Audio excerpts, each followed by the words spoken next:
guys, good afternoon. And today we are recording the first episode of the AGInow podcast. It's Contlow's own podcast where we will talk about AI and general happenings in the world of artificial intelligence. So, for the first edition, we have our co founder and CEO, Ishaan. So, hi, Ishaan. How are you? Hey guys, hey Abhishek, how are you? All good? I'm great. And as I said, we are an AI native marketing company, so we are really excited about GPT-4 coming on. But before jumping on to GPT-4 and its technicalities, let's talk about what GPT-3 did and how it changed the whole landscape and how we are in the midst of a revolution in AI. Yeah, absolutely. No, I think definitely GPT-4 is a game-changing piece of technology. And even with GPT-3, this was the first time around that chatbots actually started to work. And what we clearly saw, they were very, I think that we realized early on is that it's if we are just doing a plain vanilla generation, that's not going to be enough.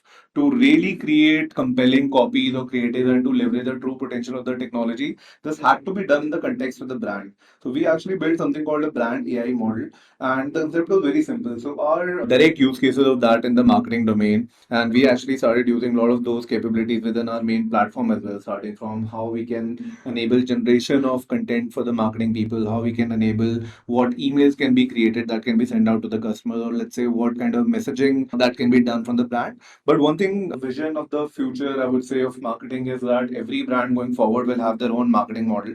And this model will essentially orchestrate all kind of activities that need to be done, whether any email campaign has to be sent, any kind of messaging has to be done, any Facebook ad has to be done. All of this will be orchestrated across the customer touchpoints by the brand AI model. And definitely GPT-3 was incredibly promising in terms of how the creation happened and how the brand context actually flowed into each and every marketing activity. But with GPT-4, this has taken the entire concept to the next level. So we were one of the earlier folks who had been playing around with AI, I would say, from the starting of 2022. And time we only had GPT-2. GPT-2 itself, I think very few people would actually agree, was also incredibly capable. But definitely GPT-3 inflected the entire technology, and suddenly the AI technology become very, very cool.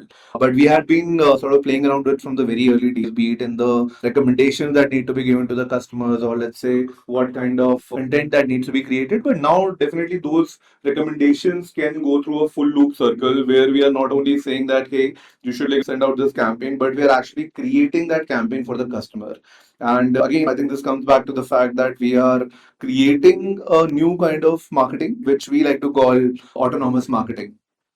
That sounds really good, Nishan. But like all these new tech coming in, all this new AI tech coming in the marketing domain, we hear a lot of people are afraid if it'll eat jobs, if AI will eat jobs, then they'll be jobless. But my point of view, like personally, is people should not be afraid of AI because it is enabling them to do a lot more they can. And there will always be a need for human creativity and input and strategizing. So, what are your views on that as a founder of an AI first company and driving the AI revolution? Like, how afraid should people be? If they should be afraid, or should they start embracing it and start training themselves? Because I think the danger is not learning AI. Like, the danger is not about being afraid of AI. Like, if you don't learn AI, I think then when you fall out of the line.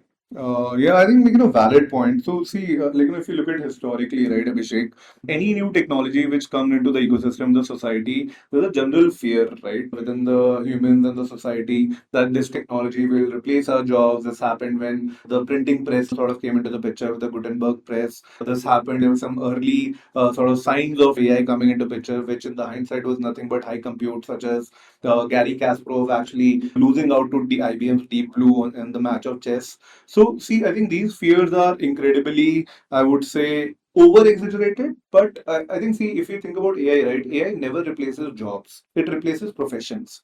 We always move up the ladder. Right, as humans, we are very, very adaptable. We sort of understand, okay, with every kind of technology comes great responsibility, and that requires certain upskilling. But I think historically, if you look at it, right, we have always been able to cross the chasm there, and we have been able to utilize that technology to the best of our, I would say, use cases or whatever jobs or the work that we're doing. Just that we don't have to do the redundant, work or the manual work, which is kind of like needed. So if you look at, let's say, self-driving cars, right? So there was a lot of speculation or fear in the market that Uber self-driving initiatives will actually kill out all the jogger drivers. But that hasn't happened, and that's not going to happen also going forward. Because see, even you need some people to sort of govern the technology and drive the direction of the technology. And of course, we'll have to reinvent ourselves. That's true for all the technology. But I don't worry too much about, let's say, marketers losing their job or the creators losing their job. But definitely, I think one funny thing which has happened, if you look at the entire notion or the narrative of people saying that AI will replace the job, has always started from the blue collar worker, right? That was a general fear that if the automation comes into the picture, when Henry Ford came up with the assembly line or some of the other innovations, the factory technology, but that hasn't happened, right? We still, a lot of people are employed by the manufacturing sector, and just that the nature of their jobs have really changed. And the funny thing here is that nobody expected AI to actually attack the creative field. People thought first it will come for the blue collar workers, then it will come for the white collar workers, and then, if at all, it will come for the creatives. But it's actually playing out the totally other way around, wherein the creatives with the likes of, let's say, Mid Journey, with the likes of Dali, etc., are the ones who are most likely, I wouldn't say replace, but they will have to reinvent themselves. Then it is going to come down to the white collar workers. If you see what Copilot is doing and writing 80% of the code, or let's say there are some technologies such as do not pay, etc., which are enabling lawyers to kind of do their work in 1/10 the time that it would have taken. So it is going the other way around, which is very, very interesting. But still, I believe the future of AI is incredibly bright. I'm definitely optimist. Short term pessimist, but long term optimist. That sounds great. I think the line where you say कि AI will change professions and not jobs is, makes sense because, as you said, no one thought if world would change by AI because whenever we thought about AI in movies as well, it was some robot doing the things. And it is becoming really hard to imagine AI as a thing and imagine the AI model as a thing where you can keep it as a tangible, touchable thing. But moving apart from that, saying creative world is going to be changed, GPT-4 is bringing on the facility and the ability to read images as well. Yeah. And like get text from it and read graphs. So how do you think that will change and how easy would that make the researched part of marketing, which was one thing that GPT-3 was not solving completely? Right, right. No, I think it's definitely one of the coolest piece of technology that I've seen in a long time. And I'm a fundamental believer of multidisciplinary learning, right? So I'm a big fan of Charlie Munger. I don't know if you have read this book, Oh Charlie's Almanac, where the entire thesis of the book is very, very simple. If you have to be quote unquote wise, right? If we, let's say, call Warren Buffett or Charlie Munger incredibly wise, the mental model that they have of looking at the world are highly multidisciplinary. And that same thing has kind of percolated down into how we are kind of building these artificial brains or the inorganic intelligence or the artificial intelligence, wherein we are feeding in inordinate amount of data to these large language models, and we're telling, hey, all of this data is here, you figure out and make sense of it. And this kind of gives the ability for AI to not only be good in a particular domain but be generally very, very intelligent. And that's, if you think about it, that's how humans also learn, right? And adding more modalities, right? Which is, let's say, LLMs just focus on the text, but if you add images to it, if you add, let's say, voice to it, if you add videos to it, suddenly we are talking about a model which is very much similar to how human brain learn. And I believe that's really the key or the core insight where we'll be able to truly create AGI or artificial general intelligence, wherein the modality is not restricted to a particular artifact, but it's actually cutting across every kind of, I would say, media type or artifact. It can be voice, images, video, audio, all of that. And definitely, this will enable a lot of use cases for the marketeers. For example, if we are doing analysis for, let's say, what kind of brand campaigns a competitor has done, we can simply automate the entire process where we take their last maybe Facebook visual creatives or their last brand campaigns, put it to the model and see what should be our output. And basically marrying that with the brand's own identity or the brand AI model. So I believe this can be absolutely game changing, right? We are kind of enabling or giving a one more sense to the AI brain that we have created. Right now, it is able to see. Initially, it was only able to read. Now, I believe that going forward, a lot more modality is going to come into the picture. And in the context of marketing, I believe, see, marketing is one such field which is incredibly diverse in terms of the media assets or the modalities it deals with. Like, for example, programming only deals with text-based output, right? Again, highly intellectual work, you can do a lot of stuff with it, but primarily restricted to, let's say, what I'm writing as a code or whatever deterministic rules that I'm writing, or the ones and zeros or the higher order languages, etc. But marketing, if you think, right, it touches all the senses.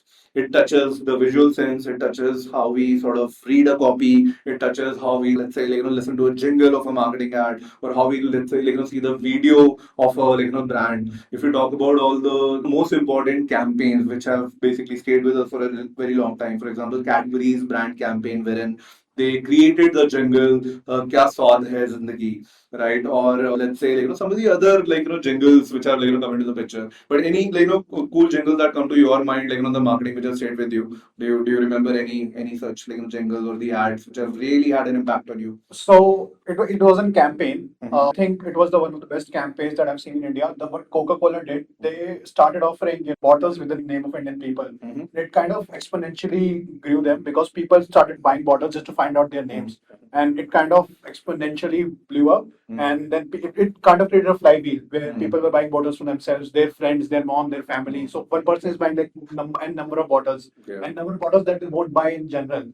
So I think this is the kind of things that AI should help with in like 6 to 7 months, the strategizing part, Correct. where human brain is getting occupied. Because if you have an assistant who is ever present with you, Mhm. you can get him to write, you can get him like basically Correct. building a database on a Friday Correct. with someone who's with you all the time and someone who thinks just like you and can tell you that you are wrong or you are right. So I Correct. think that's the 6 to 7 month or maybe some year or 1.5 year Yeah. horizon I see.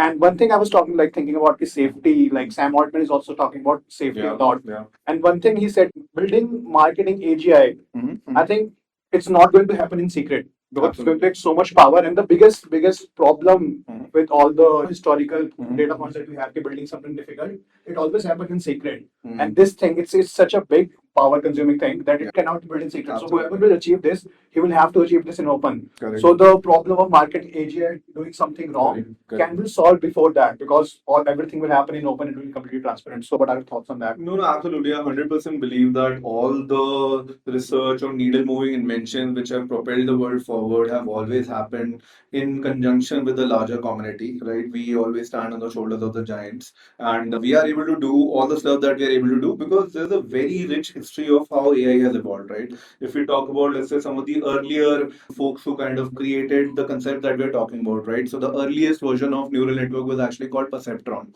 and it was used by the US Navy. Then, if we talk about neural networks and the kind of work that Jeffrey Hinton did, or some of the export systems that people created, or even the first computer ENIAC, we are able to do all of these things because we are standing on the shoulders of the giant and we are leveraging the kind of R&D work that they've already done.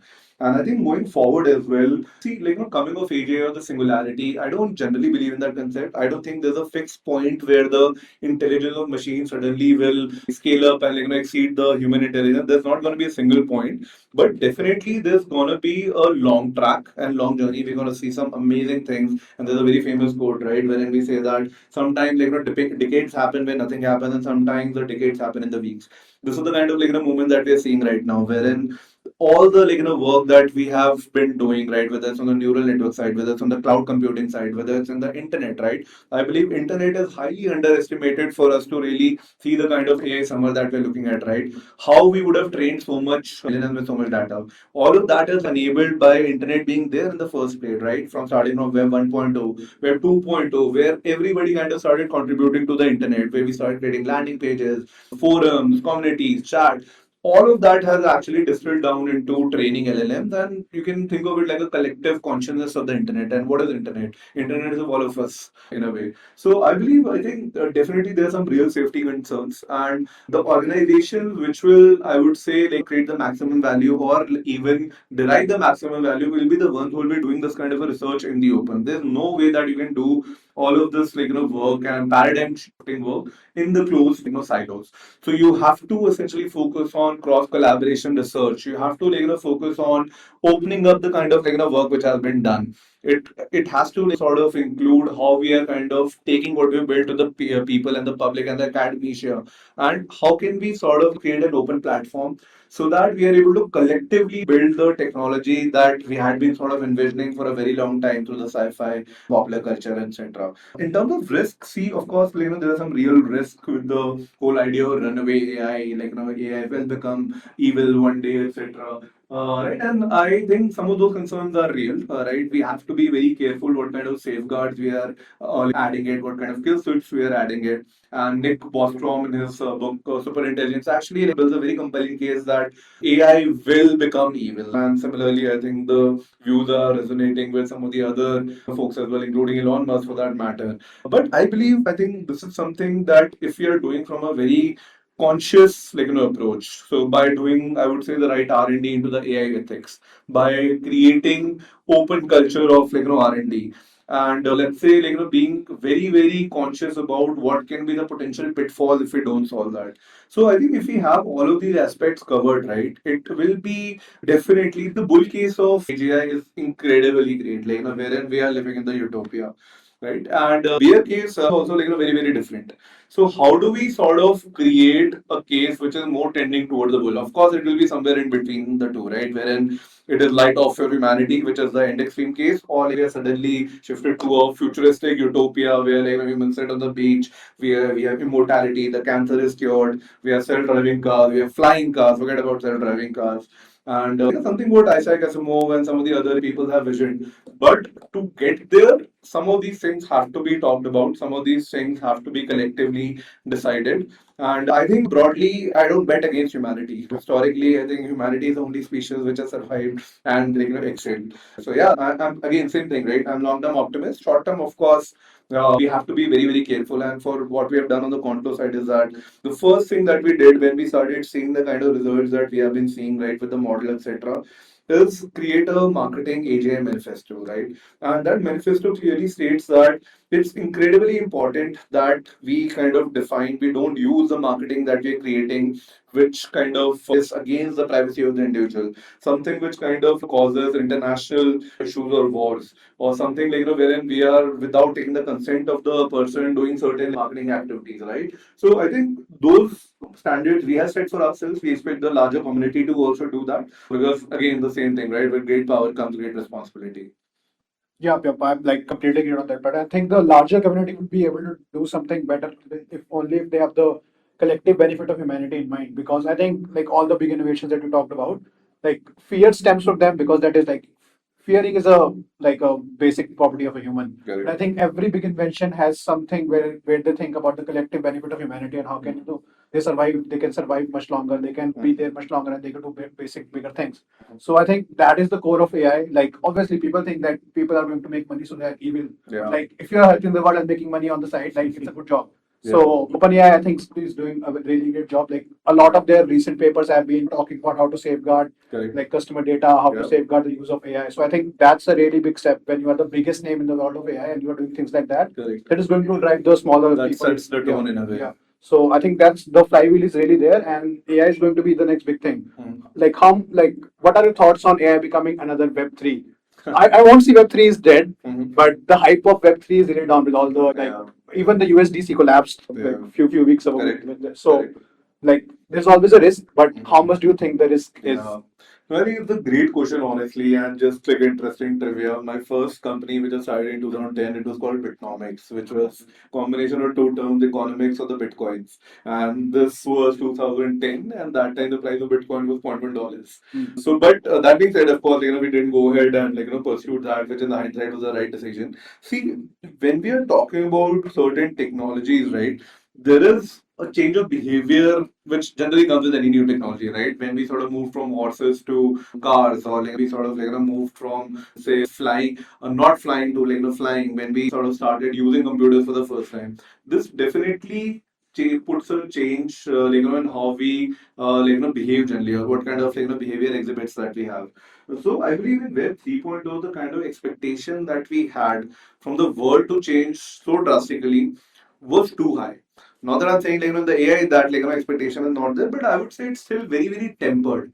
And this Web 3.0, if you think, came probably somewhere 2010 when Satoshi Nakamoto came up with the paper of Bitcoin, etc. See, every technology goes through its phases of crossing the chasm, right? Wherein there are some early adopters, there's a chasm that needs to be crossed by the technology, and then there are some laggards and initial majority, large majority, all of that. So probably I think Web 3.0 was not able to cross that chasm because it just expected too much in terms of changing the behavior, right? Wherein extreme libertarianism, where everything is decentralized, is an ideal concept, right? I think we still have to go a long way there. There's a very interesting book that Peter Thiel also recommends called The Sovereign Individual, which says that the decentralization will go to such an extreme that every individual will have their own security, will have their own wealth, will have their own. I would say they will start acting like sovereign countries for that matter, right? But that's an incredibly ideal state and requires too much for for us to skew towards the side of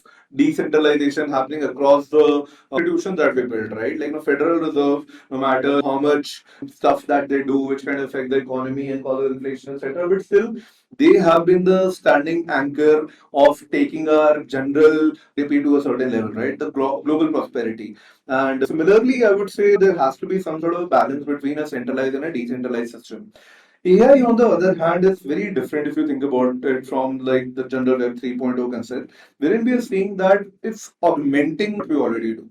It's not really changing the behavior, right? It is helping us do things. And generally, humans find the bootstraps and they actually become very, very dependent very, very fast. That's why the opioid crisis of US happened, right? We loved the dopamine rush and the thing that it caused, but at the same time we got addicted to it. So we do get addicted to things which sort of help us or take us to the next level. But here we are not going against certain institutions. We are augmenting something which we already do. So I think the track for AI will be very, very different. And see some of the things that you see, right, are very real and created massive value, right? So I personally created bunch of different illustrations, artifacts, etc. All by my own. I think 90% of the folks on the engineering side on our floor are actually using GPT to write code. Similarly, when was the last time on the marketing side you actually didn't use Chat GPT to write a article, right? So I think it has fundamentally improved our lives in a very very short amount of time, which was not really the case with Web 3.0. If you think about it, right? Was there a real use case?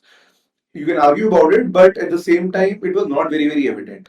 Here we are seeing multiple facets, multiple functions getting changed. And of course, yesterday Microsoft came up with their enterprise AGI, wherein they are on their motto of reinventing productivity with AI, which kind of looks inspired by our motto of reinventing marketing with AI. But yeah, so these are some real value creation use cases which have been enabled by technology. And all great technologies, if they have crossed the chasm, have done something real.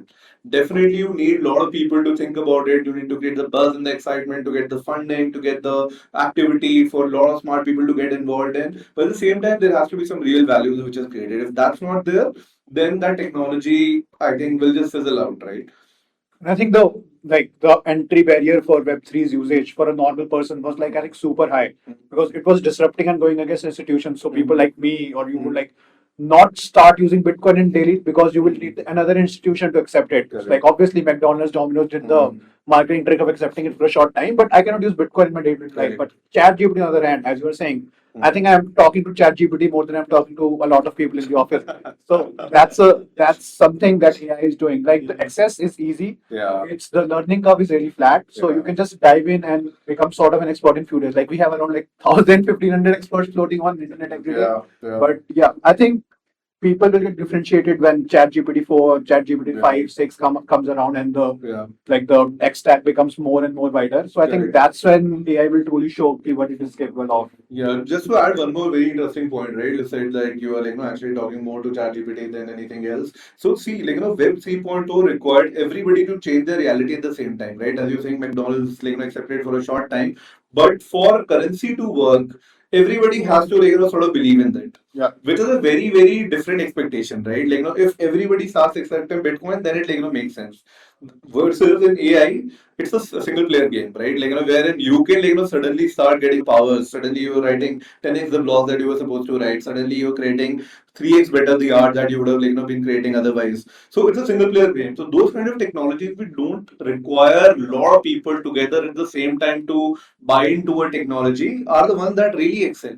Versus Web 3.0, it required suddenly everybody to sort of become a Web 3.0 guy, which was like a pure revolution. Whereas AI is an evolution. I think that makes sense. I think ChatGPT itself is becoming that person that you needed for Web3 to work. Yeah. So here I don't need another person for my AI technology to work. The AI technology itself is a person Correct. whom I can interact with and use their AI technology with. So I think, yeah, that makes sense. So yeah, I think we'll end here. I think there was a really great insight from how we went from ChatGPT 4 to Web3. And for all the books that Ishaan have listed and said out aloud in the podcast, we'll list them in the description so you can read it. So thank you folks for joining and we'll see you again.